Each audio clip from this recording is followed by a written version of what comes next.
warahmatullahi wabarakatuh. Hai, apa khabar semua anak-anak Muallimah tahun 3 yang dikasihi oleh Allah Subhanahu Wa Taala?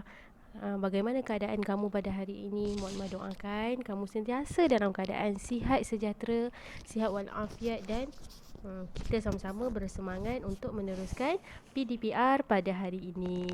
Okey, untuk hari ini kita masih berada di dalam pelajaran yang sama, iaitu mengenai topik mengenai syurga dan penghuninya.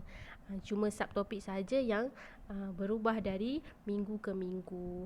Okey, inilah antara subtopik yang kita dah belajar dan belum belajar. Untuk hari ini kita akan masuk topik nikmat syurga, topik yang keempat, subtopik yang keempat lah, mengenai nikmat syurga. Sebelum ni kamu dah belajar tentang pengertian syurga, nama-nama syurga dan calon-calon penghuni syurga. Okey, hari ni kita nak tahu apa pula nikmat-nikmat yang ada di dalam syurga.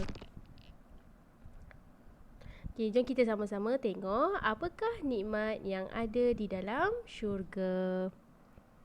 Okey, antara nikmat-nikmat syurga ialah yang pertama, sungai yang bercabang dengan air yang mengalir dan tidak pernah kering. Ini adalah antara nikmat syurga yang ada di dalam syurga, sungai yang bercabang. Air itu mengalir, di mana air itu tak pernah kering. Okey, yang kedua, ahli syurga tidak mempunyai perasaan dengki dan tidak mengucapkan perkataan yang sia-sia. Mereka sentiasa memuji Allah dan mengucapkan salam sesama sendiri. Mereka hidup seperti saudara kandung. Okey, di dalam syurga, ahli-ahli syurga ni tidak ada perasaan dengki di antara satu sama lain. Berbeza dengan kita dekat manusia ni, tak semua orang lah, tapi ada setengah manusia yang hidup dia saling berdengki, berdendam dan sebagainya lah, dan melakukan ataupun mengucapkan perkataan yang sia-sia. Tapi di syurga, semua manusia yang ada di dalam syurga tu tidak ada perasaan dengki dan tidak mengucapkan perkataan yang sia-sia.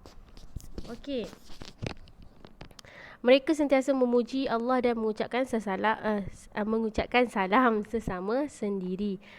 Dalam ahli syurga ni, dekat dalam syurga tu mereka sentiasa memuji Allah. Bila mereka tak ada perasaan dengki, mereka memuji Allah dan mereka akan mengucapkan sesama sendiri. Mereka hidup seperti saudara kandung. Okay, kalau kita dekat dunia ni, kita hidup dengan keluarga kita saja. Kita takkan hidup dengan keluarga orang lain. Kita dengan ahli keluarga kita sahaja. Tapi dekat syurga nanti, semua orang dalam syurga tu hidup seperti saudara kandung. Okey, yang ketiga, istana dan bangunan-bangunan besar yang tersedia dengan buah-buahan dan pelbagai makanan. Okey, kamu nak makan buah apa, semua ada. Kamu nak makan makanan apa, semua ada. Sebab ada pelbagai buah dan pelbagai makanan di dalam syurga. Okey, seronok tak? Boleh makan macam-macam. Okey, yang keempat, penghuni syurga tinggal bersama-sama isteri yang sentiasa muda dan bidadari yang jelita. Okey, yang kelima, rezeki yang berupa makanan dan minuman. Ahli syurga dilayani oleh pelayan yang sentiasa muda, cantik dan tampan. Okey, dekat syurga nanti kita ada rezeki makanan dan minuman. Okey, dekat sana kita akan dilayan oleh pelayan yang sentiasa muda, cantik dan tampan. Okey, tengok dekat rumah kita akan dilayan oleh mak ayah kita ataupun kita akan makan sendiri. Tapi dekat syurga akan dilayan oleh pelayan.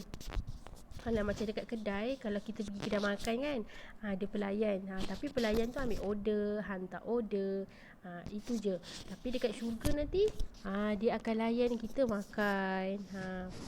Masa kita makan tu, kita akan dilayan dengan pelayan yang ada di dalam syurga. Okay, Okey, seronok kan? Macam-macam nikmat yang ada di dalam syurga.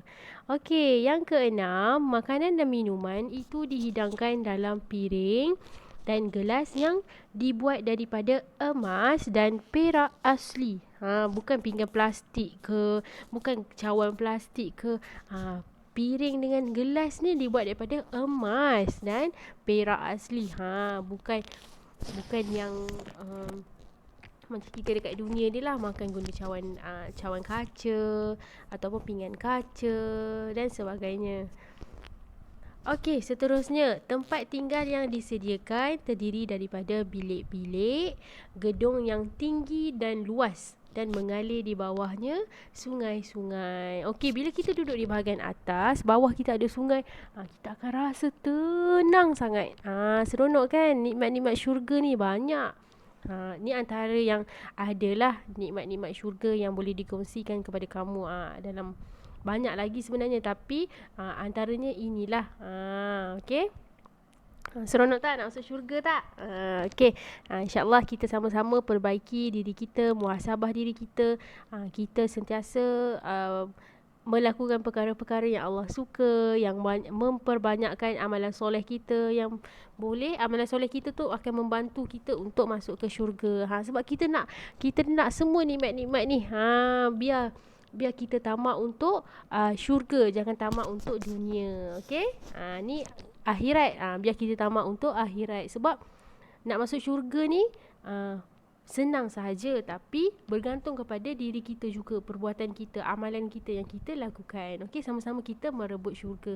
Sebab dalam syurga ni banyak nikmat yang tak boleh kita fikirkan. Okey, apakah nikmat di dalam syurga? Kita tak boleh bayangkan. Tapi sebenarnya bila Allah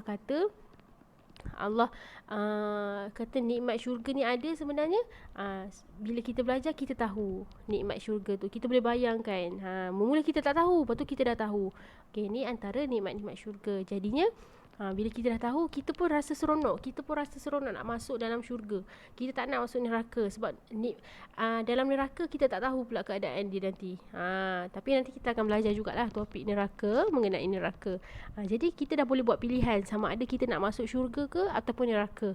Mestilah kita nak masuk syurga. Okey? Kita sama-sama muhasabah diri kita supaya kita semua boleh menjadi calon-calon penghuni syurga dan boleh masuk ke syurga dan boleh merasa nikmat-nikmat syurga yang Allah dah berikan kepada semua manusia yang masuk ke dalam syurga Allah. InsyaAllah. Okey, bertemu lagi kita minggu hadapan. Moga kita bertemu lagi pada minggu hadapan, insyaAllah. Assalamualaikum warahmatullahi wabarakatuh.